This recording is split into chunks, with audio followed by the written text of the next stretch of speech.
കരുതിയിരുന്നില്ലെങ്കിൽ പണി പാളും എന്ന് കരുതി ആ വിഷയത്തിൽ അങ്ങ് സുഖിപ്പിക്കൽ വേണമെന്നും പറയുന്നില്ല.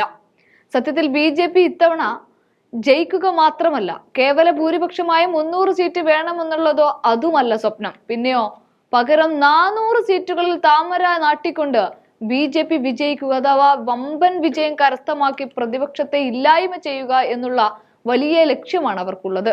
അതുകൊണ്ട് തന്നെ പുതിയൊരു അടവ് അവരിപ്പോൾ പുറത്തെടുത്തിരിക്കുകയാണ്. ഈ അടവ് പ്രയോഗത്തിൽ കൊണ്ടുവരുമ്പോൾ കൂടെയുള്ളവരിൽ എത്ര പേർ മറുകണ്ഠം ചാടുമെന്ന് യാതൊരു ഉറപ്പുമില്ല. അതുകൊണ്ട് തന്നെ പ്രതിപക്ഷ നിര ഒന്നടങ്കം കരുതി ഇരുന്നില്ലെങ്കിൽ BJP എല്ലാം താമര കുമ്പിളിലാക്കും.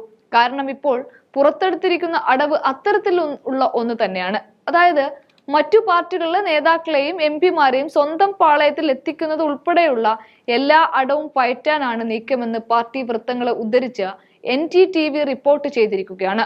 ചൊവ്വാഴ്ച നടന്ന സുപ്രധാന യോഗത്തിൽ BJP അധ്യക്ഷൻ JP നദ്ദ പാർട്ടി ജനറൽ സെക്രട്ടറിമാർക്ക് ഇതടക്കമുള്ള ചുമതലകൾ നൽകി കഴിഞ്ഞുവെന്ന് റിപ്പോർട്ടിൽ പറയുന്നുണ്ട്. BJP ജനറൽ സെക്രട്ടറി വിനോദ് താവൂഡക്കാണ് ജോയിനിങ് കമ്മിറ്റിയുടെ ചുമതല എന്നാണ് പുറത്തുവരുന്ന വിവരം.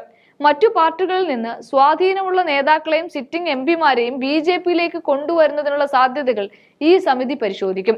മണ്ഡലത്തിലെ വ്യക്തിയുടെ സ്വാധീനവും വിജയ സാധ്യതയും അടിസ്ഥാനമാക്കിയായിരിക്കും തീരുമാനം. പാർട്ടിക്ക് വിജയിക്കാൻ കഴിവുള്ള ഒരു സ്ഥാനാർത്ഥി ഇല്ലെന്ന് തോന്നുന്ന സീറ്റുകളിൽ ഈ മാർഗം ഉപയോഗിക്കാനാണ് ആലോചനയെന്ന് BJP പാർട്ടി നേതാവ് വ്യക്തമാക്കുകയും ചെയ്തതോടെ കാര്യങ്ങൾക്കൊക്കെ ഏകദേശം ഒരു തീരുമാനമായി.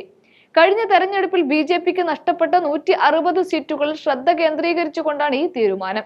ഇവിടെ തന്നെ മറ്റൊരു കാര്യത്തിൽ കൂടെ ശ്രദ്ധ പതിപ്പിക്കാൻ മോദി തയ്യാറാവുന്നുണ്ട്.